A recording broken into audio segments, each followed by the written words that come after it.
Hello, I'm Claudia. Thank you for coming around my channel, my life, a little bit of everything. I'm getting ready for my evening walk because I am still in Arizona. It is getting so hot that the only time I get out of the RV is either when I have to go to town to run some errands or when it's the evening. So it is the evening. Let's see, what time is this? It's 6:06. It's 6:06 p.m. Let's go for a little walk because I want to tell you how I got lost in such a short ride, under 30 minutes. Okay, keys. Well, I'm just gonna go up the hill, so I'm actually gonna leave it open. Oh, let me get my walking stick. Oh my goodness, if you don't have a walking stick, and especially if you have knee issues, oh, get yourself a walking stick. This one I got in a show in, where was it? Quartzsite? Yeah, Quartzsite. It's so pretty outside. The evenings are so pretty. But anyway, let's call this a vlog. Oh, there she is again. Oh shoot. Let me show you what happened. That's my friend. I want to spare you the wind noise. I didn't have a microphone. I wasn't well prepared for the wind. So this voiceover will do. What I was telling you is that I had seen another snake a couple of days prior, and that was my first time encountering a snake. And I thought this was the same one, but this one looks a little bit smaller. So I met a couple of people up the hill the other night, and I was telling them about my first encounter with the snake. And I was telling them that I didn't understand why people get bitten by a snake when the snake will rattle, to warn you. And that's what my first experience was. The snake that I saw rattled at me, and it was very loud. So it prevented me from getting bitten. And they were telling me that is not always the case, that the snake will size you up.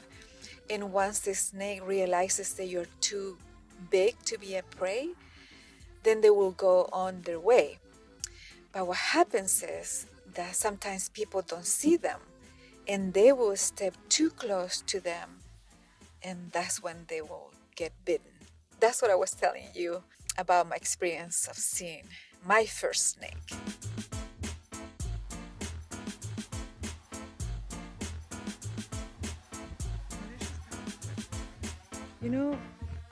The other one that I saw the other night, oh my gosh, I went outside and I've been wanting to find a snake, and I just found one in my campsite, and it's huge, and it's right there, and it's a rattlesnake because I heard it. There she is.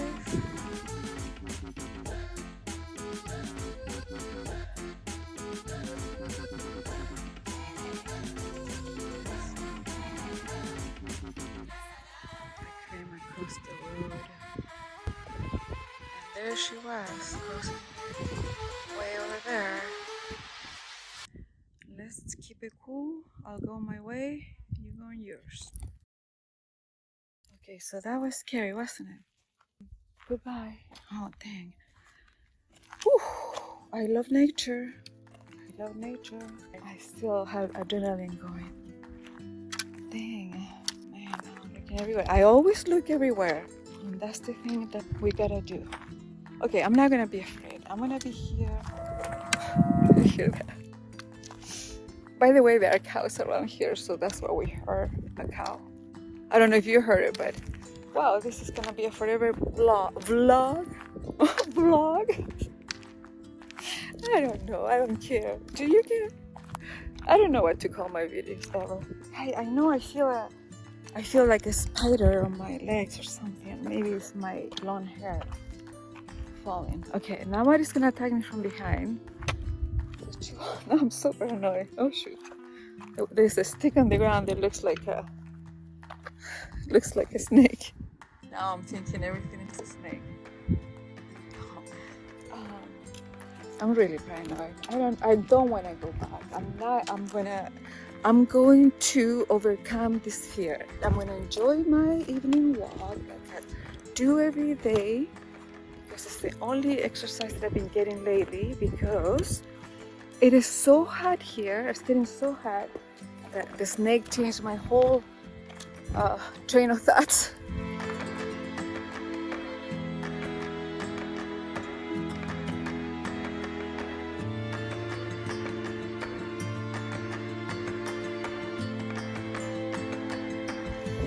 I arrived to my destination, which is the top of the first hill here, where I am right now, that I am going to share with you, of course, but not today.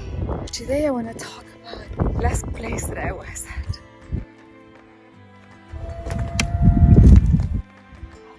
Here in the Clau. And I'm standing right now in the middle of the road here at the top of the hill, so if something comes from any direction I can see it. So how I got lost in under 30 minutes in a super easy ride. I'm very good at following directions, especially because I don't have a co-pilot that could assist me or tell me, oh no, it's over there, or you know, anything. I had to keep my eyes on the road, but also on the signs. Because in this case, I was looking for a post. I can't imagine in my head what a post is, but now I understand.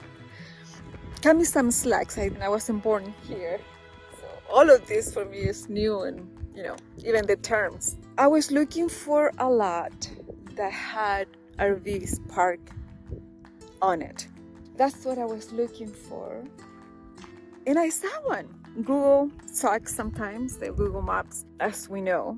So the assistant wasn't telling me you have arrived or any of that, but I knew I was getting near because I kept checking the map, and then I see the lot to my right and a few large RV parks on it.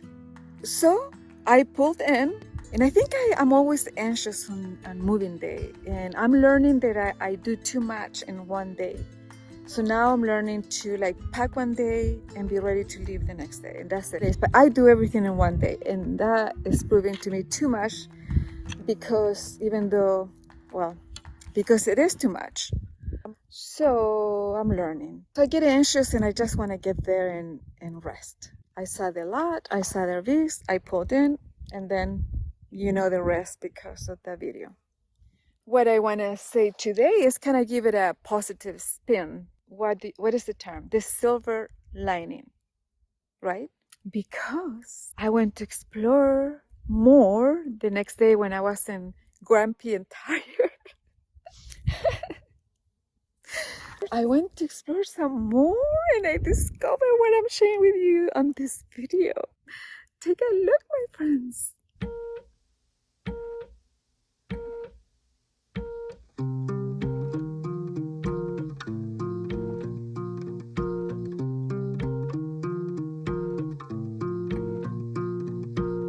You say peace is just a state of mind.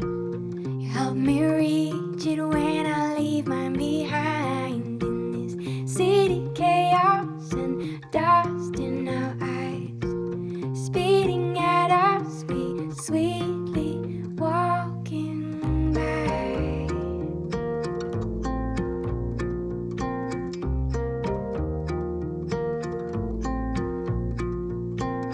You say freedom's all about letting go, stripping down from all the ego, tasting beauty when it aches in your soul, letting all these restrictions go.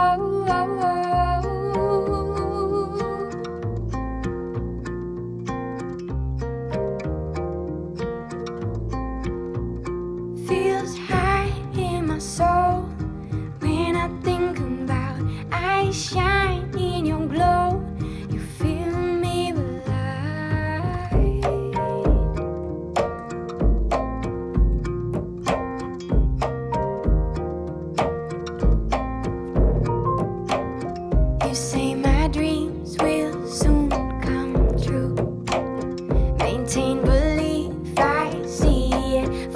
Isn't that pretty?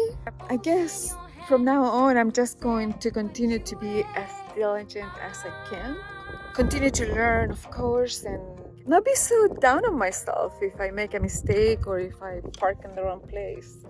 Because it wasn't only beautiful, the area, I also discovered the true BLM area there. There's 14 days limit by the aqueduct that you see. I think it was the Gila River or something like that. And I don't know if it's Gila or Gila. I think my friends told me it was Gila, but I would say Gila because it's with a G. I don't know. You guys teach me, okay? It was a beautiful area. I was able to change spots actually. Where I was initially, it was very open and there were a lot of rigs lined up, and I had good Wi-Fi though, signal. But then I moved to another spot that became available that it was only for one rig because it was like a little cove. So that's where I chose to continue to park and explore some more of the area. It was so pretty. So I discovered that it was pretty, but I also discovered the next BLM area, you know, where those rigs were driving in, that I actually walked into, and I just saw a couple of rigs. Well, there was more to the left of it and down by the aqueduct, and that's a nice flat area with 5G by the Gila aqueduct. And the third thing positive is that the post was just a few more feet or yards away, and I drove by it and I'm like, oh, here's the post, and it says in big letters, there's a big sign that is post 8 whatever, but it was packed, and I was just so grateful that I had gotten lost in under 30 minutes because I had a place that it was so much better, so much better. So, you know, give yourself some breaks when you make mistakes, because I'm gonna think and believe that there's always something positive out of it. So yeah, it was good. It was good. And I want to share more with you. That is a little bit more difficult for me to share, but I think it's just as important as sharing the positive is also the struggles, because again, my point of sharing not everything about my life is to give you some insights of what to expect, because we are all similar, and no matter where we're from, we have similar lives experiences. So that's one of the reasons. And it was the first time there when I was at that site that I experienced the first really sad news of somebody dear to my heart passing away. And my reaction to it really shocked me because I took it really hard. And I don't expect you to understand because I think this is more to like immigrants may feel like when we get along with somebody in the new home, in the new country, in the new home country. When we find people, like special people that we click with in a very, very deep level, I adopt them in my heart as family. Like very, like for real. If you're from another country, tell me if that happens to you. That's why I felt the way I felt when I learned that my therapist of over 20 years had suddenly passed away. It really shook me. Hi, you've reached the voicemail of Dr. Don Campbell, who unfortunately passed away on January 10th, so he will no longer be accepting new clients or able to see any current clients. If this is an emergency, please go to the nearest emergency room or dial 911. Or if you're in crisis and need to speak to the crisis hotline, the number is 1-800-479-3339. Sorry to inform you of this difficult news. Dr. Campbell was my therapist for over 20 years. He was there for me through so many very difficult situations and heartbreaking situations. Like, he really made me feel like a daughter. He was very fraternal towards me, and in my whole life I haven't experienced much of that. My dad and I didn't have that kind of relationship where you could talk. I understand that in my soul, I saw my therapist, Dr. Campbell, as a father figure in a way that counseled me. Aside from the business part, I don't need to talk about that. I understand that I pay the bill. And I understand that he was doing a job. But he did it with such a way that he made me feel what I think a loving father feels like to have. And how can you not grieve the loss of that on earth? Anyway, I'm better now. And life is beautiful, but that was my first loss that I have experienced while being on the road, and I just thought about it a lot and how it affected me. This is life. I'm sharing a piece of my life with you, always with the hope to either make you laugh or to make you feel that life is good. I hope that you're well. Thank you for watching. Ciao.